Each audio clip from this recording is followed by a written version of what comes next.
It began not with a headline, but with silence, the kind that lingers in corridors where history breathes.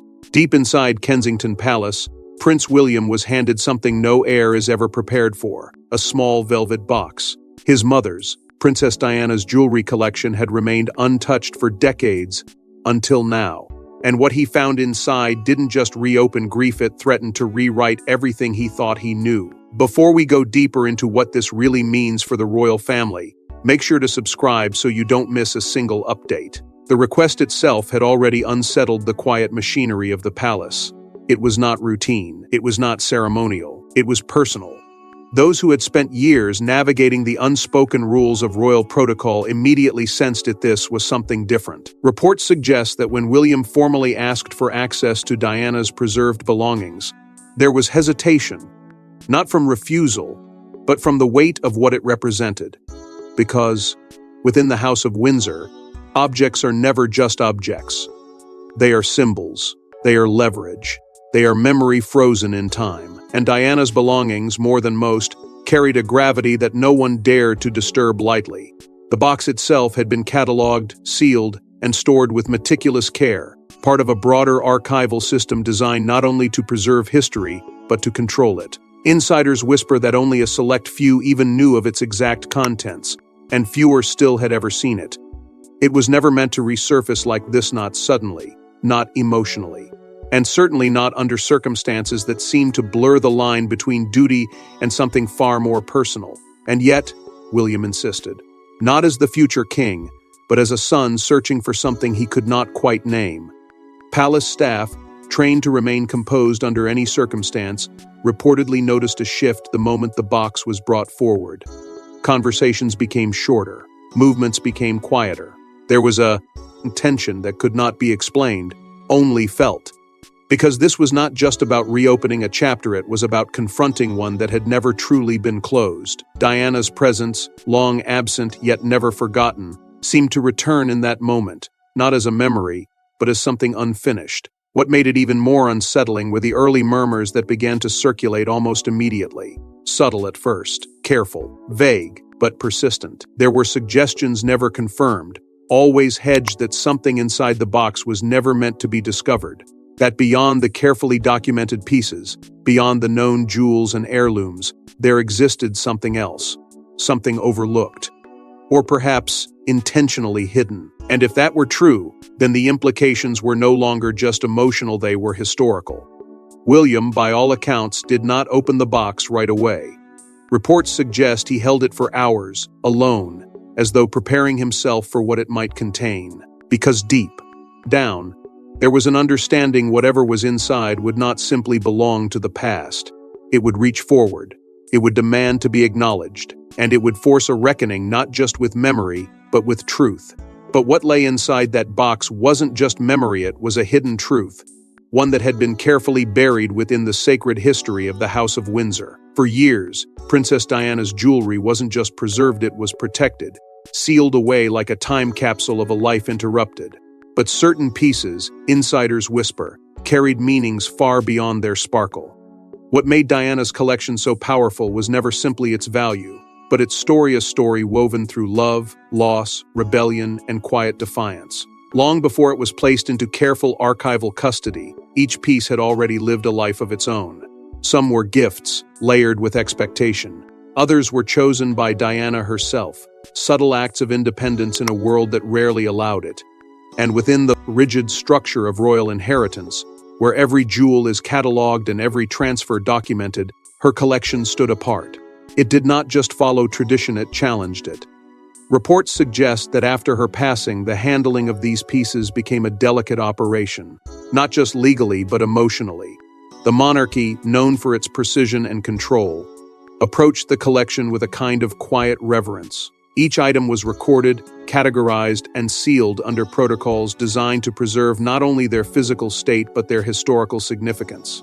Because in the House of Windsor, jewelry is never just adornment, it is a language.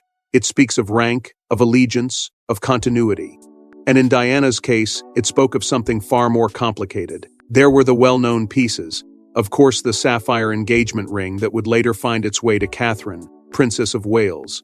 a symbolic bridge between past and future. There were matching sets, worn during pivotal moments, each carrying echoes of public triumph and private struggle. And then there were the personal gifts, quieter in their presence but heavier in meaning. Items that did not appear in official statements. Pieces that insiders claimed Diana held close, not for their value, but for what they represented, moments of truth in a life often defined by performance. The box itself became something more than storage. It became a vault of identity, carefully catalogued, rarely accessed. It existed almost as a boundary between what the public knew and what remained hidden. Palace records, according to various interpretations, were thorough, but not absolute. And it is within that gap, that space between documentation and memory, that the whispers begin. Because some reports suggest that not everything inside was ever formally recorded, that certain items, whether overlooked or intentionally excluded, remained outside the official narrative. This is where the story begins to shift. Because if Diana, aware of the system she lived within, chose to set aside certain pieces, curate them privately, preserve them quietly, then the question is no longer about jewelry. It becomes about intent, about message, about legacy crafted not through ceremony, but through secrecy. Insiders have long speculated that Diana understood the power of symbolism better than most, that she knew how objects could outlast words, how they could carry meaning across time without ever being spoken aloud. And now, with Prince William standing at the center of this rediscovery, those carefully preserved layers begin to unravel. Because what was once sealed as history is now being re-examined as something far more immediate, something unfinished. The collection is no longer just a reflection of Diana's life, it is becoming a question, one that demands to be answered, not just by those who knew her, but by those who inherited what she left behind. Yet among these carefully preserved treasures, one item stood, to partoon listed, unspoken, and carrying a weight no one had anticipated. It wasn't the diamonds that broke him. It was what was hidden beneath them. At first, everything appeared exactly as expected. The familiar arrangement, the carefully preserved pieces, the weight of history resting quietly in velvet. But something felt off. Not immediately visible, not something that could be named outright, but a subtle disruption in what should have been a perfectly ordered collection. Reports suggest that Prince William noticed it not with certainty, but with instinct, the kind that comes from years of navigating unspoken truths within the royal institution. Because when something is hidden long enough, it doesn't disappear, it leaves traces. What followed was not dramatic. It was deliberate, a pause, a closer look. The kind of stillness that signals a shift from memory into discovery. And then, almost imperceptibly, the structure of the box revealed itself to be more than it seemed. Insiders whisper that beneath the velvet lining, secured, untouched, designed never to be disturbed, there existed a concealed compartment, not recorded, not referenced, not acknowledged in any official documentation. And yet, there it was. The moment it was uncovered, everything changed. Because inside that hidden space was not another piece of jewelry. It was a document, folded, protected, waiting. What makes this discovery so explosive is not just its existence, but its implication. In a system where every item is catalogued with precision, where nothing is left undocumented, the presence of an unlisted object raises questions that cannot be easily dismissed. How did it remain hidden? Who knew? And perhaps most unsettling of all, was it meant to be found or meant to stay buried? Those familiar with the inner workings of royal archives suggest that the room shifted the moment the document came into view. Palace aides, trained to maintain composure under any circumstance, were reportedly dismissed almost immediately, not out of protocol, but out of instinct. This was no longer a matter for procedure. It had become personal, deeply, irreversibly personal. And then came the silence. Not the silence of uncertainty, but the silence of recognition. Because as William unfolded what had been hidden for decades, the emotional weight of that moment became impossible to contain. Reports describe it not as shock, but as something heavier, something closer to realization. A stillness that carried grief, confusion, and something far more unsettling. The kind of reaction that does not come from surprise, but from understanding something you were never meant to understand. What exactly was written in that document remains fiercely guarded. There are no confirmations, no official acknowledgments, only whispers. And yet, Those whispers have been consistent in one chilling detail.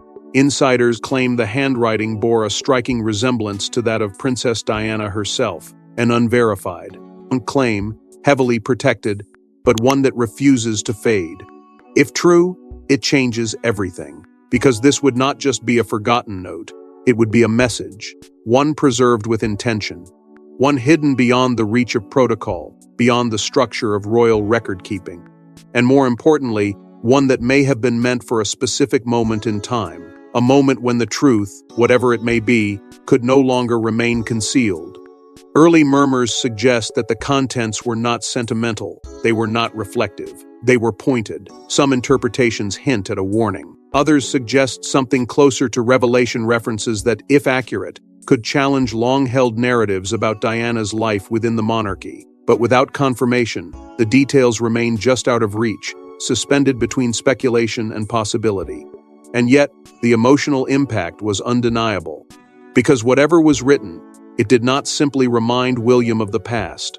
It confronted him with it, directly, unavoidably, and in doing so, it transformed what had begun as a quiet act of remembrance into something far more dangerous, a confrontation with a truth that may have been waiting, silently, for decades. But if the note was real, and if its message was as serious as insiders claim, then the implications reached far beyond personal grief. Because Princess Diana's story was never just about love, it was about survival within a system that often demanded silence. To understand the weight of what had just been uncovered, it becomes impossible to ignore the final chapters of Diana's life, chapters that were never fully closed, only carefully managed.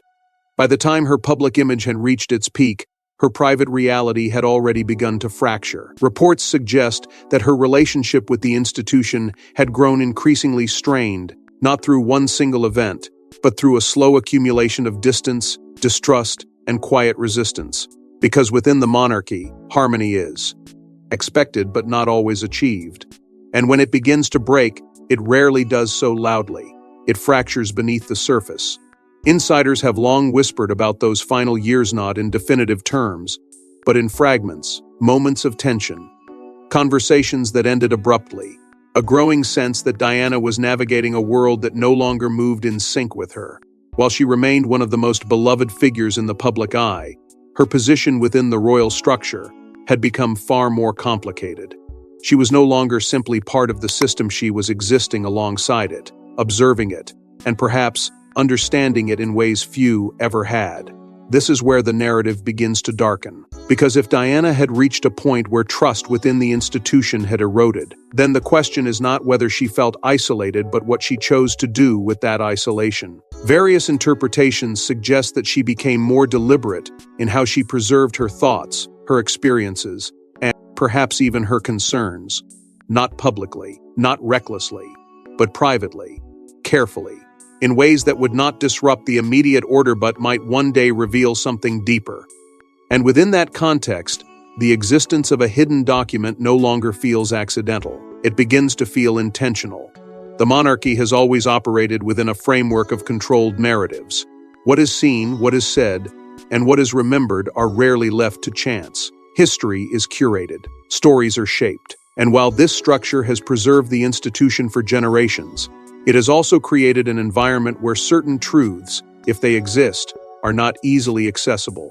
They are softened, redirected, or in some cases quietly set aside. Insiders suggest that Diana understood this better than most, that she recognized how easily moments could be lost, not erased entirely, but reshaped over time. And if that understanding took hold, then the idea that she may have chosen to leave something behind, something unfiltered, something untouched by institutional control, becomes far more plausible. Not as an act of rebellion, but as an act of preservation. Because what if the jewelry box was never just a collection? What if it was a safeguard? A place where meaning could exist without interference? Where truth, whatever form it took, could remain intact. Hidden, yes, but protected. Waiting for a moment when it could be understood not through protocol, but through connection. And now, standing decades removed from those final years, Prince William finds himself at the center of that possibility, not as a figure of authority, but as a bridge between past and present. Because if what he uncovered was indeed placed there with intention, then it was never meant for the institution. It was meant for him. And that changes everything. Because this is no longer just about revisiting Diana's story. It is about confronting the parts of it that may have been left unfinished. The parts that could not be spoken then, but may have been waiting to be discovered now. And now, decades later, the very thing she may have tried to protect had finally been uncovered by the one person she trusted most. For Prince William, this was no longer history, it was personal. Painfully, irreversibly personal. Whatever was written on that hidden page did not remain confined to ink and paper. It moved through him, quietly at first, then all at once. Reports suggest that the moment he finished reading, the composure he had carried into that room began to fracture, not publicly, not in a way the world would ever witness but privately, in a way that only those closest to him could understand. Because this was not simply a rediscovery of his mother's past. It was a confrontation with it, direct, unfiltered, and impossible to ignore. For years, William had carried Diana's memory with a kind of controlled reverence. He spoke of her with care. He honored her through action. He protected her legacy from distortion. But this was different. This was not memory shaped by time. This was something immediate, something that refused to be softened. And as the weight of that realization settled, it became clear this was not just about what she had endured. It was about what she had chosen to leave behind. Insiders whisper that there was a moment brief, but undeniable, where the future king was no longer thinking as an heir, but as a son who had just encountered a piece of truth that may have been waiting for him alone. And in that moment, the divide between duty and emotion began to blur. Because within the monarchy, duty is everything. It is the foundation, the expectation, the unspoken rule that guides every decision. But what happens when duty collides with something deeply personal, something that cannot be easily set aside? That is where the struggle begins. Because William is not just carrying his mother's legacy, he is responsible for shaping the future of the institution that once defined her life. And if what he discovered challenges the narrative that institution has upheld for decades, then the question becomes unavoidable. What matters more? Preserving stability or confronting truth? Those close to the situation suggest that this internal conflict did not resolve itself quickly. It lingered. It followed him beyond that room, beyond that moment. Because once something like this is known, it cannot be unknown. And the burden of that knowledge does not fade, that deepens, especially when there is no clear path forward. At the center of this tension is his family. Catherine, Princess of Wales, his children, the life he has built, grounded in stability, protected from the chaos that once surrounded him. His instinct, as it has always been, is to shield them, to ensure that whatever storms may exist beyond their world never reach them. But now, the very thing he uncovered carries the potential to disrupt that balance, not immediately, not visibly, but quietly, in ways that could ripple outward over time. And that is what makes this moment so heavy, because this is not just about grief. It is not just about memory. It is about responsibility, about deciding what to do with something that may have been meant to remain hidden or meant to be revealed. And in that silence, in that space where no clear answer exists, one question continues to echo. What now? Because whatever choice he makes will not exist in isolation. It will shape how Diana's story is understood moving forward. It will influence how the monarchy navigates its past. And perhaps most importantly, it will define how truth and duty coexist in a system that has long relied on control. But this wasn't just about what William felt, it was about what this discovery could mean for the future of the monarchy itself. As whispers began to circulate, the palace did what it always does best: it tightened control. At first, the shift was subtle. Conversations shortened. Movements became more deliberate. Those within the inner circle, trained to operate with precision and discretion, adjusted without needing to be told why. Because in an institution like this, control is not announced, it is felt. Reports suggest that in the days following the discovery, access to certain archival areas was quietly restricted, not through formal declarations, but through quiet redirection. Doors that were once open became monitored. Information that once flowed became filtered. And within that tightening space, a single objective began to take shape: contain it. But containment, within the monarchy, is never simple. Because while the institution has spent generations perfecting the art of silence, it has also created a system where silence itself becomes noticeable. And this time, it was. Insiders whisper that staff who were not directly involved began to sense the shift not through what was said, but through what was no longer being said. Meetings held without record. Briefings conducted behind closed doors. A level of internal movement that felt urgent. Senior figures, according to various interpretations, were quietly informed. Not in detail, not with full disclosure, but enough to understand that something significant had occurred. Something that could not be ignored, yet could not be openly acknowledged. And within those private discussions, the tension between preservation and exposure began to surface. Because this was not just about managing information, it was about deciding what that information meant. At the center of it all stood Prince William, no longer just a participant in the system, but a variable within it. Because whatever he had uncovered did not exist in isolation. It carried implications, not just for him, but for the structure he was destined to lead. And that is where the situation became more complicated. Because while the palace could control access, manage narratives, and limit exposure, it could not control what had already been discovered. Meanwhile, beyond those walls, the silence began to echo. Media outlets, always attuned to even the slightest shift in royal rhythm, started to speculate, not with certainty, but with curiosity. Small details, subtle changes, a pattern that did not quite align with the expected flow of events. And from that, the whispers grew louder. Not loud enough to confirm, but loud enough to question. Because when the monarchy grows quiet, the world listens more closely. This is where the divide begins to form. On one side, the official narrative controlled, measured, carefully constructed to maintain stability. On the other, the private reality uncertain, evolving, shaped by something that refuses to be neatly contained. And as these two versions begin to drift apart, the tension between them becomes harder to ignore. Because the monarchy, for all its structure, relies on a delicate balance. The balance between what is known and what is believed. But now, that balance is shifting. Because whatever lies within that hidden document is no longer just a private matter. It has begun to influence behavior, decisions, and the very atmosphere within the institution. And once that happens, containment becomes a race against time. Not to erase, but to manage, to guide, to ensure that whatever emerges does so on terms the palace can control. Yet the more the palace tried to contain it, the clearer it became of this wasn't something that could stay hidden forever. Princess Diana may be gone, but her voice, it seems, never truly disappeared. What began as a quiet act of remembrance has now transformed into something far more profound, a re-examination of a legacy that was never as simple as the world believed. For years, Diana existed in two forms: the public figure, celebrated, adored, remembered as the people's princess, and the private individual, navigating pressures that few could fully understand.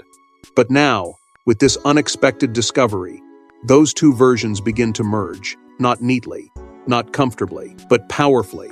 Because legacy is not static. It evolves, it deepens, and sometimes it reveals truths that were never meant to surface all at once. For Prince William, this moment reshapes everything he thought he understood about his mother's place within the monarchy. Her influence on him has always been visible in the way he approaches duty, in the empathy he shows, in the balance he tries to maintain between tradition and change. But this adds another layer, a deeper one. One that suggests her legacy was not only about what she represented in life, but about what she chose to leave behind in silence. And that silence now speaks. It speaks through the choices she made, through the items she preserved, through the possibility that she understood, even then, that her story might one day need to be revisited from a different perspective, not through headlines, not through controlled narratives, but through something more personal, more direct, more enduring. This is what makes her legacy so powerful. Because it was never confined to a single moment in time. It continues to move, to shape, to influence. The public still sees her as a symbol of compassion, of vulnerability, of strength in the face of scrutiny. But within the royal structure, her presence carries a different kind of weight. A reminder, a question, a challenge to the way things have always been done. And now that influence reaches into the present in a way that cannot be ignored. The items she left behind are no longer just historical artifacts. They are becoming part of an ongoing story, a story that refuses to remain in the past.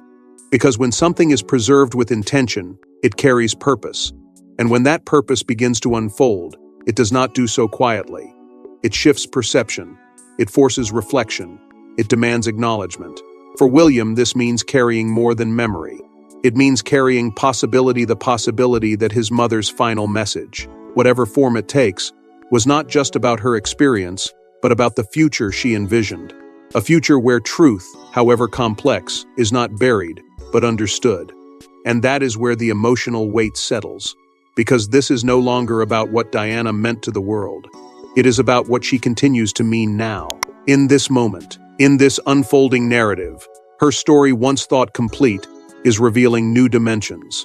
Ones that challenge, that complicate, but also clarify. And as that realization begins to take hold, it becomes clear that this discovery is not an ending.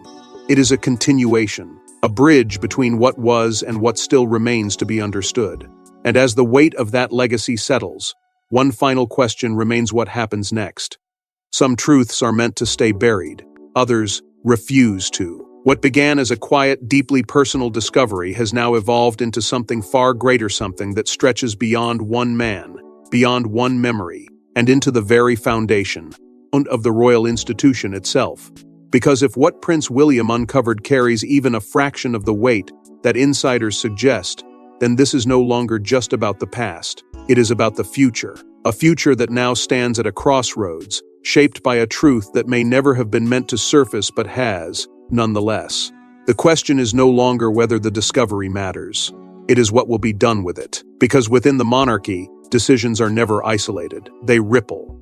Quietly at first, then outward, touching every layer of the institution. And for William, the weight of that responsibility is impossible to ignore. Reveal it, and risk destabilizing a carefully preserved narrative. Protect it, and carry the burden alone. Bury it, and allow silence to win once again. Each path carries consequences. Each choice defines not only his role as a future king, but his identity as a son. This is where legacy, duty, and truth collide. For decades, the monarchy has survived through control, through carefully shaped stories, through measured silence, through the ability to adapt without fully revealing.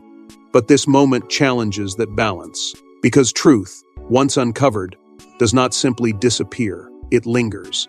It demands acknowledgement. And when it is tied to someone like Princess Diana, whose story continues to resonate across generations, that demand becomes even stronger. The public, though unaware of the full picture, remains deeply connected to Diana's legacy. She was never just a royal figure. She was a symbol of vulnerability, of compassion, of something real within a world often defined by formality. And that connection has never faded. If anything, it has grown stronger over time, which means that any suggestion, any whisper of an untold chapter in her story carries a power that cannot be easily contained. And that is where the tension deepens. Because if one hidden document existed, the question naturally follows: what else might remain undiscovered?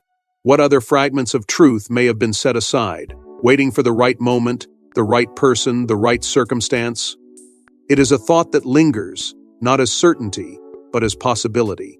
And within that possibility lies something even more unsettling: the idea that this discovery may not be the end, but the beginning. A beginning of re-examination, of reflection, of a slow, inevitable shift in how the monarchy understands its own history.